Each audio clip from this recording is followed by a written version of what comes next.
host of the Gridiron.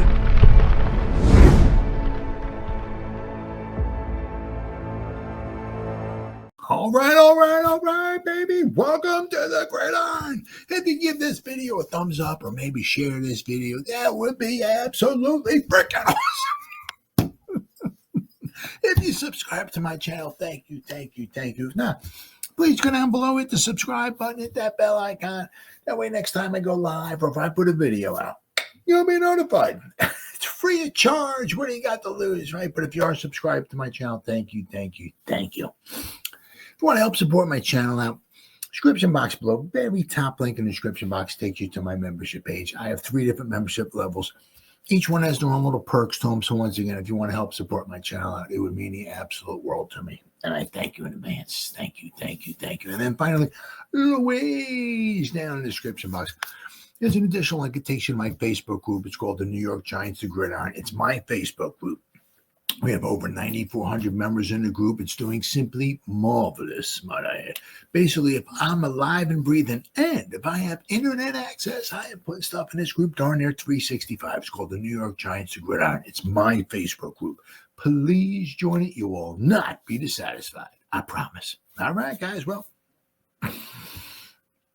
a little over 9 hours.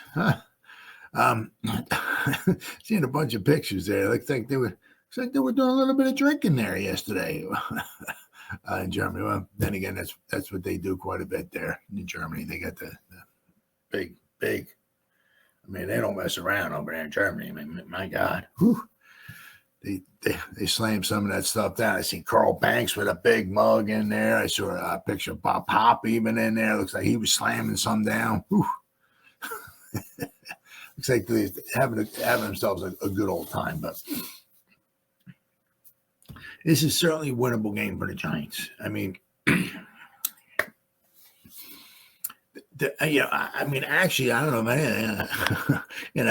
Maybe it's a good thing they're not home. I mean, because we don't play good at home. So, we suck at home. So we're on the road, whether it's in Germany or in Carolina, we're on the road, right?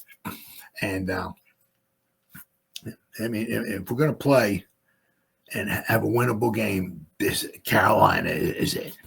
Right? I mean, they're pretty much like the worst team. The worst is, what is there, 7 teams that have only 2 wins? I mean, the Patriots, they suck pretty badly too, Carolina. But, I mean, this is a very winnable game for the Giants. Doesn't mean we're going to win, but, yeah, certainly a very winnable game. The Giants can win here. So, now, of course, this is one of these things that it's kind of almost like something's got to give, because there was it's pretty much the I think it's like one the Giants give up some points and all of that and everything, but the Panthers offense is really, really bad. I think it was pretty much it was like the Giants. I think the Giants offense versus the Panthers defense. Both of them are absolutely putrid. Something's got to give there. But I mean, here the Panthers offense. I mean, the Giants defense isn't that horrible, but the Panthers offense is not something to write home about. Their running game isn't bad. Chuba, I call him Chubba because it rhymes with Hubbard. Chubba Hubbard. He's their I guess I don't know, they call it bell cow, but he gets the lion's share for sure of the runs. He's averaged like 5 yards a carry. So now that Bryce Young's going to be starting. Now he played last week and he got I don't want to say the upset win against the Saints because they were playing at home. I don't know what the heck happened to the Saints. I mean, it's just so weird. It's just how football is. I mean, the Saints, I don't remember what the scores were, but I believe they put up over 40 points a game the first 2 games. They were 2-0. And I was like, dang, look at the Saints here, baby. We got to keep an eye out. Well, actually, we got to keep 2 eyes out for that team. Man, whoo. Then, of course, then the following week, I think it was week 3, the Eagles went down there. And I'm like, the Eagles don't have, I think they had a couple guys hurt, maybe. This, that, the Saints are putting up 800 points a game. And I'm like, man, this should be, Saints are home. It should be a win. No, of course not. I mean, Saints put up like half a point. I mean, anyway. And I said the only way the Eagles won, Saquon had it was like a 70-yard touchdown run he had. That was the only way the Eagles won. So the Eagles lucked out once again. But anyway, I hate the Eagles. Anyway.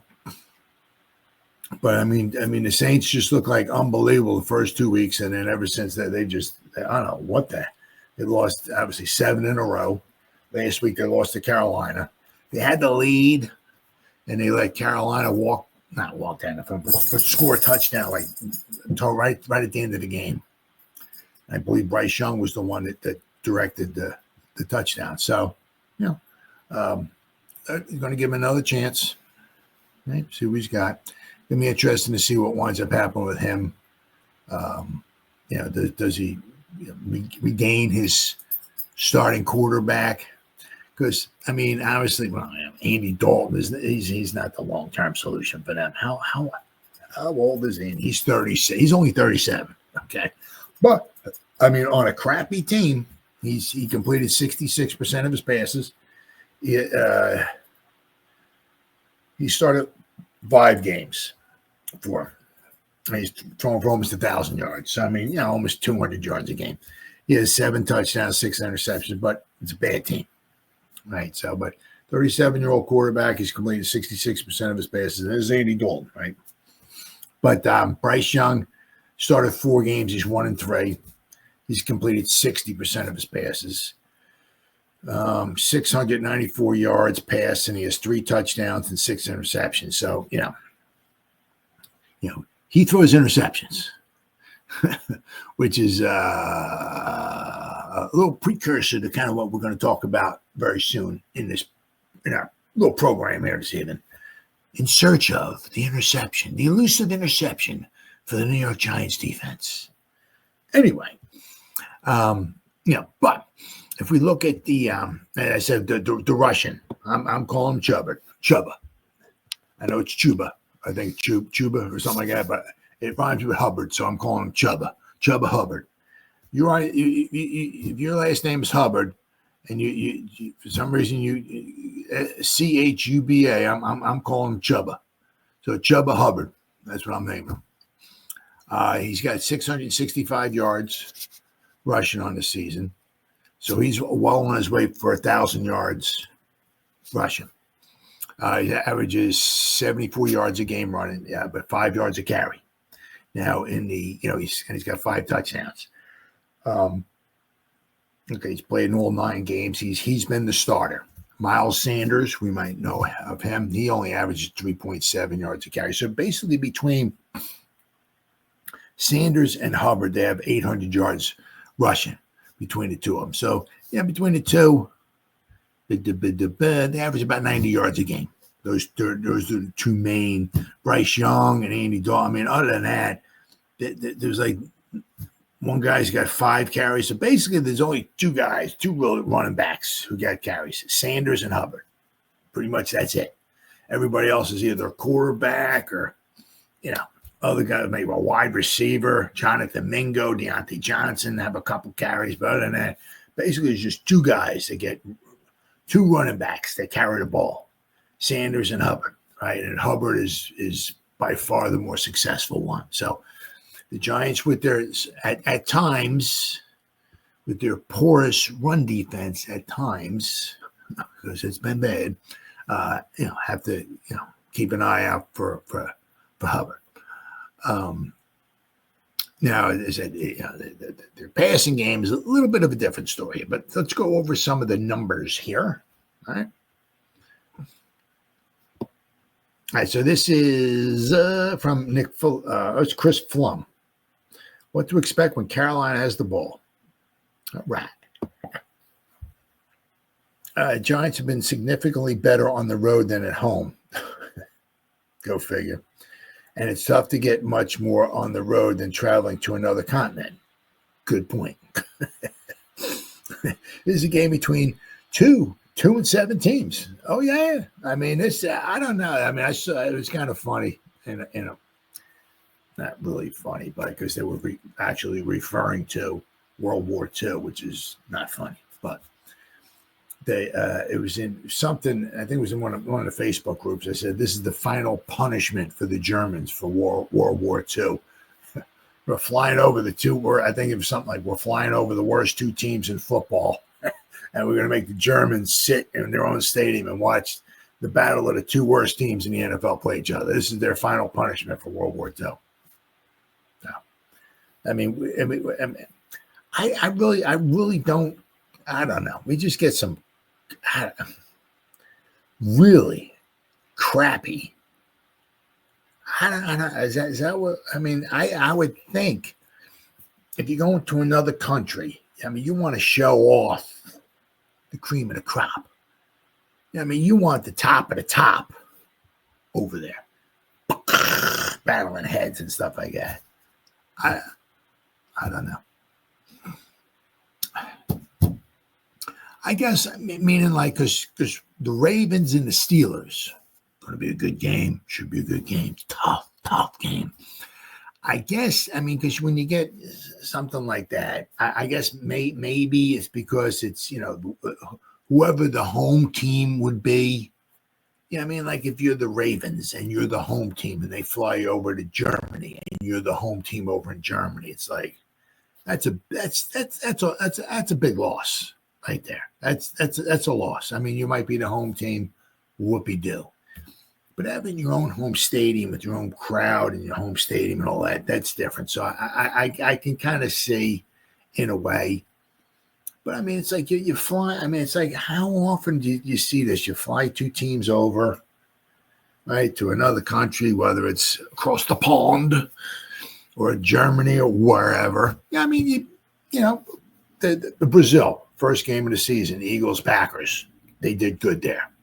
2 good teams, 2 really good teams. No argument there. But a lot of times you see how often do you see stuff like this? You get like just 2 trash teams. They wind up going across the country, to another continent, and they want to play. And it's like why are we? This is what we want to display to other people. Just trash. Oh man, it's. Ugh. Anyway, let's see. It says the Giants have potentially winnable games after their bye week, but this will be the Giants' best chance to keep the flicker of hope alive in the second half of their season. Yep, absolutely. Let's see. While the Giants' record has been disappointing and there have been frustrating failures, mistakes, and miscues in every game, they've been competitive. They have been. I mean, basically, you look at, out of their 7 losses, 2 of them, they got the doors blown off them. The other 5, I mean, they could have won any one of those. But once again, you are what your record says you are, right? The Panthers, meanwhile, have been largely bad on both sides of the ball and are one of the weakest teams in the NFL. And yes, and they are actually, doesn't mean the Giants are going to win this game, but the Panthers are actually worse than the Giants. Absolutely. This game will also be a reunion between newly acquired edge defender Brian Burns and the team that drafted him. Burns is already familiar with much of the Panthers' offense, but what can the rest of the Giants' defense expect when Carolina has the ball?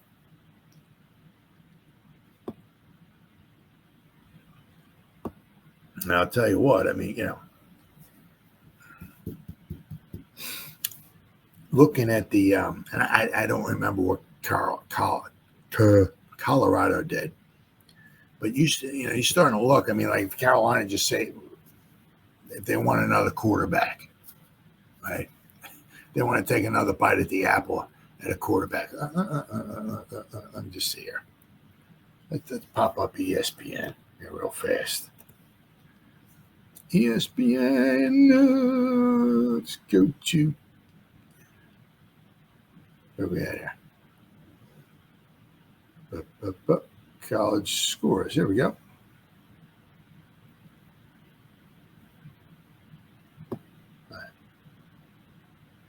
State. Let's see here. I'm just trying to say. I mean, because some of the teams. I mean, like Ward. I mean, they finally. There we go. Oh, Colorado won. Okay. Let's see here. Let's go to the box score. What did Sanders do? 30, 43, 291. Okay, 3 touchdowns, 0 interceptions. Okay, what do we got here? What did he do? Running 9 carries, 16 yards. Okay, whoopie do. Okay, so all right, not too bad.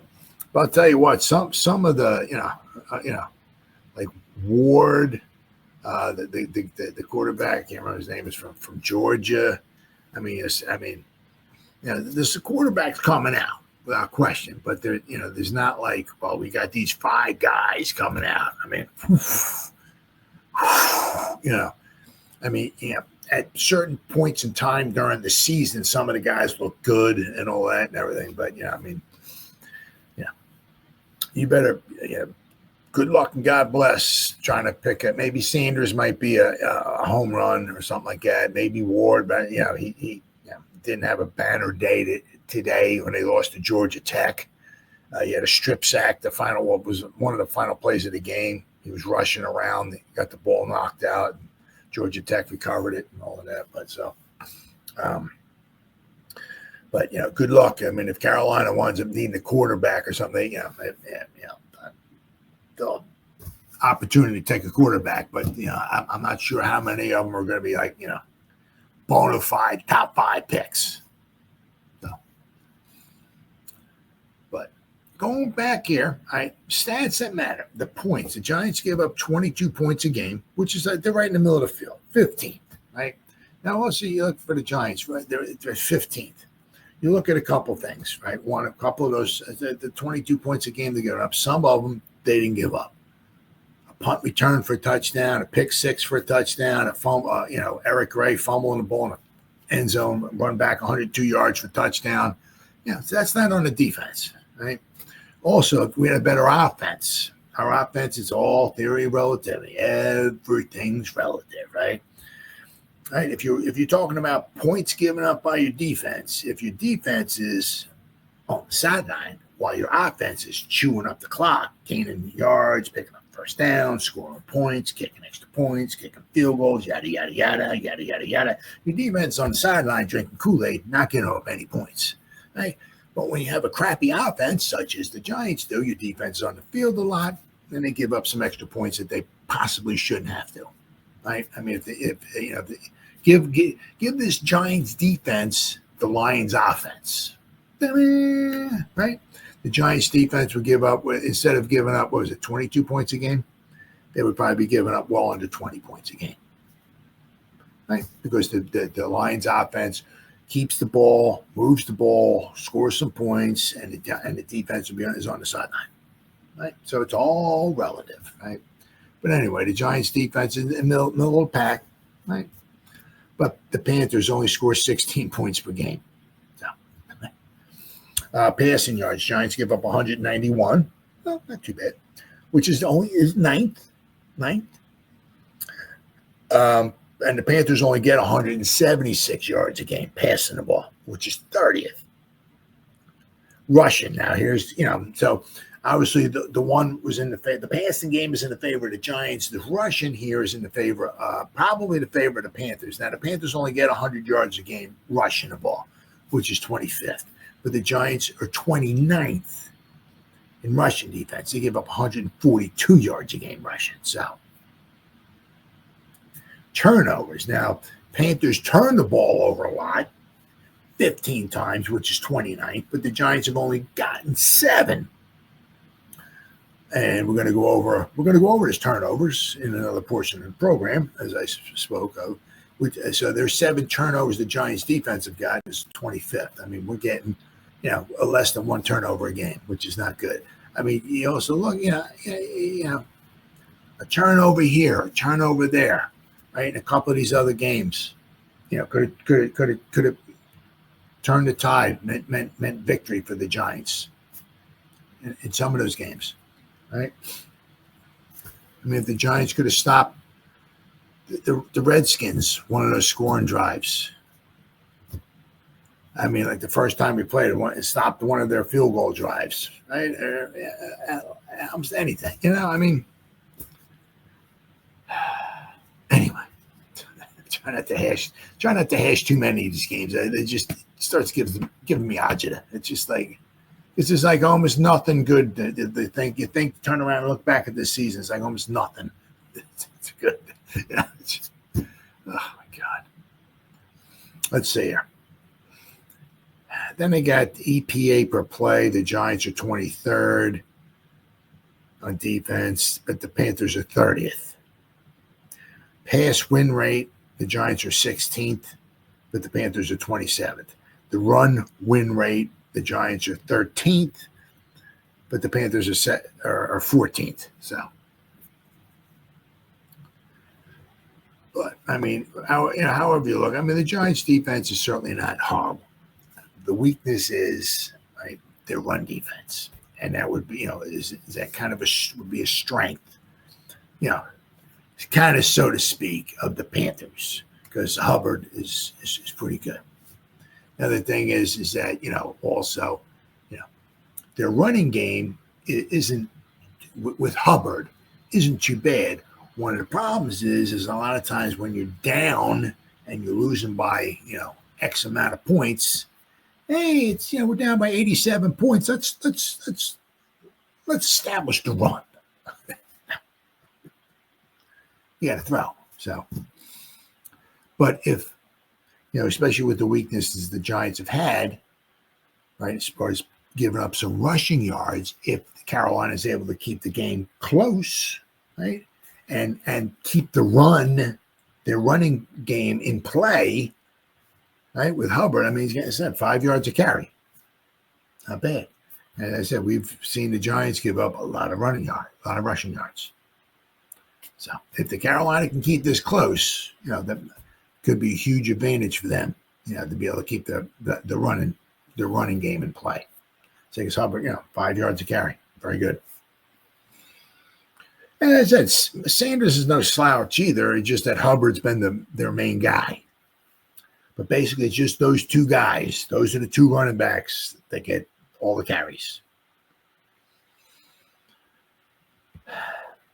But they got here Bryce Young to start at quarterback. Panthers head coach, their coach, engaged in some gamemanship earlier this week and initially refused to say whether Young or Dalton would start at quarterback. There's a case to be made for each quarterback to start. Neither case involves them being a great quarterback. But while they benched Young in favor of Dalton, it's also pretty clear that Dalton isn't the Panthers' long-term plans. Absolutely not. He's like the Flacco, right? The Joe Flacco, right? You get him in, you bring him in if you need him, right? They give you maybe that little spark for this year or so, but it's not like, well, we're going to sign Flacco to a 5-year deal and he'll ride us off into the sunset and bring us 2 Super Bowls. No. I mean, right? He's only a torch holder, Andy Dalton, right? But still a decent quarterback at his age. Same thing with Flacco. At his age, not a bad quarterback. It's amazing. Some of these guys come right off the bench and just start firing completions. It also just so happens that Young is coming off what might be the best game of his career in an upset win over the Saints. It's a game in which he showed the kind of growth the Panthers have been waiting to see from him. Young is a very undersized quarterback, which obviously, yes, possibly, maybe, he got picked first. So, so it's kind of tough to say that other teams shied away from him, but quite possibly some other teams might have shied away from him if he was available, if they had if they had a pick between the two, between Stroud and Young, because he is a little on the small side. And some GMs / coaches, whatever, want the big guy, the taller guy. Let's see. and he lacks the kind of physical traits boasted by some other passers such as Kyler Murray or Russell Wilson. However, Young was considered to be an elite processor with a sky-high football IQ coming out of college. He was drafted on his ability to understand and process the game and put the ball where it needs to be. There were certainly still hiccups in Young's play against the Saints. There was a slight tendency toward indecision when he had to make extended progression reads, as well as force the ball when he made up his mind and where he was going to go before the snap. That said, he also showed the anticipation, the accuracy, and football IQ for which he was drafted. So, I mean, so he had some good and he had some bad. I mean, it was against the Saints. The Giants should understand that there's the potential that Young is elevating his game and don't take him lightly. Right? But one of the problems is that the Giants got to stop the run. The Panthers' passing attack isn't particularly scary. No, it's not. They have pieces to create big plays, but they're young players and prone to inconsistent play, so the Giants' pass rush should be able to contain that element of the offense. The bigger concern is the running game. Giants' run defense has been a source of embarrassment over the last several weeks and has tumbled to be one of the worst in the NFL. The strength of the Panthers' offense, such as it is, has been their running game. They're middling in terms of overall efficiency, but that's actually pretty good considering the state of their passing attack. That's due to solid run blocking and some great running from starting. Great running from starting. Okay, some of the words they got in there, some of these articles, a bit weird. Teams don't really need to fear them over the top, so they're more free to stack the box. Hubbard has seen 8 or more defenders in the tackle box 1 out of every 5 of his carries this year. However, he's tied for 8th in the NFL in yards per carry with 5, and is the Panthers' most consistent weapon with 6 total touchdowns, 5 rushing and 1 receiving. Hubbard is solid size, 6'1", 210 pounds, to go with great vision, good contact balance, and change of direction skills, and good long speed. He's at his best running out of zone blocking schemes, using his vision to identify cutback lanes and his movement skills to exploit them. Yeah, so that's one of the huge things. Obviously, when you got the zone, right? When you got like that, whatever. They just the whole offensive line or the half the offensive line just goes all one way, right? They take the zone, right? And and so everybody just you don't want everybody start crashing down or everybody to the side of the field. No, because he's got, with his good vision, obviously you over pursue, he can cut back and hit you for a big gainer. So let's see.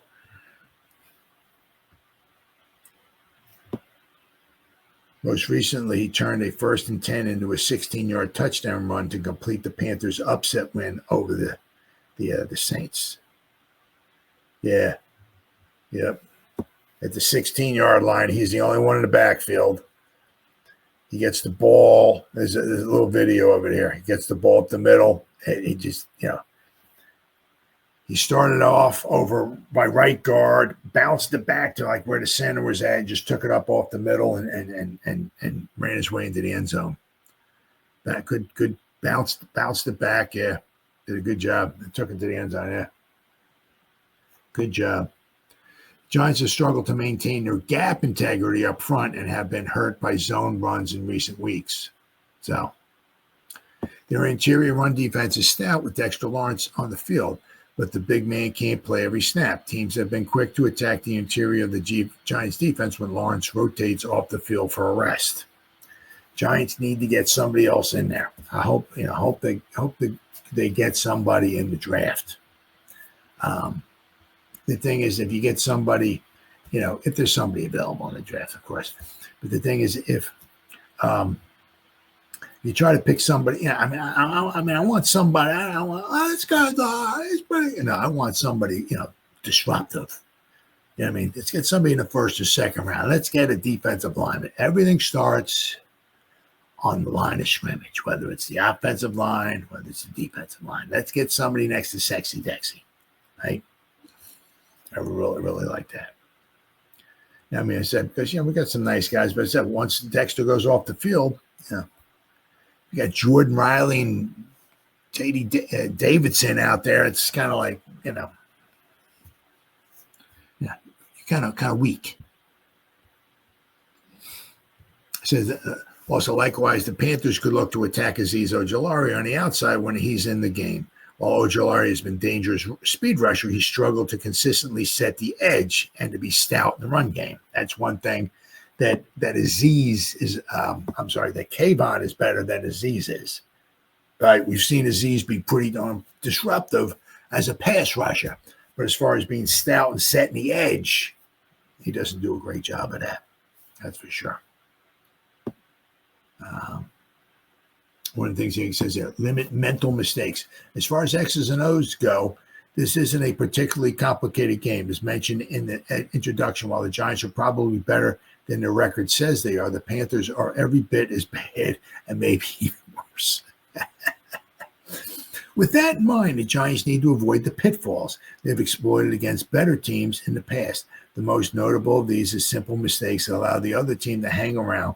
When the Giants have won over the last 3 years, the formula is usually playing efficient offense, stingy defense, and allowing the other team to make the mistakes, and then capitalizing on those mistakes. The Giants are the better team this week with a defense that generally plays well against some of the best offenses in the NFL.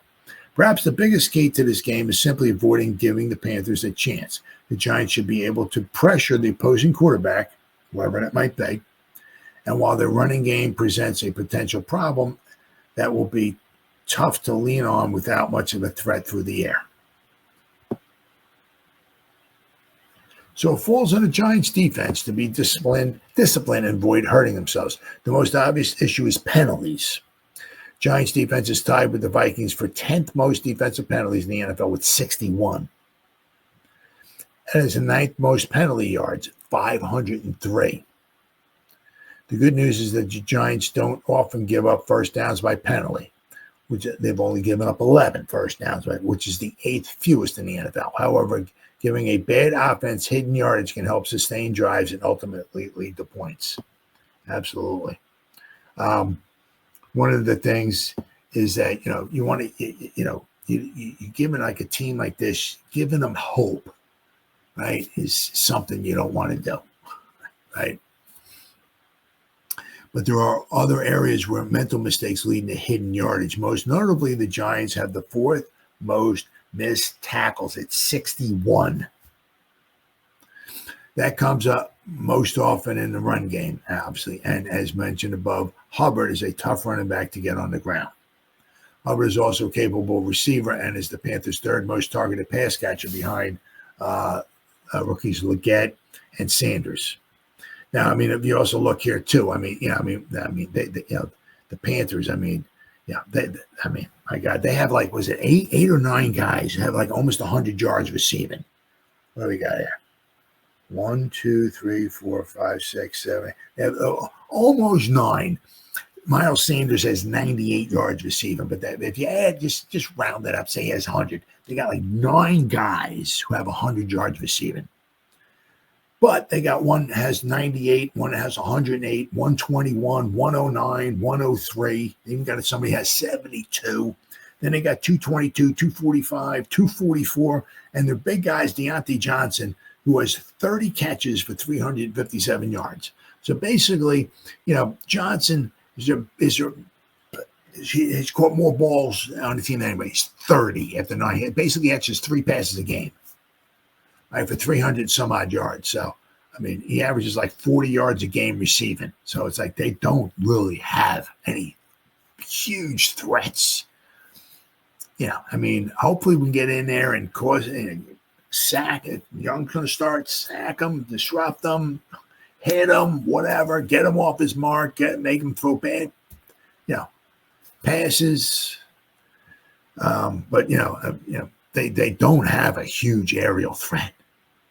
Right, so if we can get in there and sack them and pressure them and maybe get some turnovers, this obviously could be a good, real good game for the New York Giants.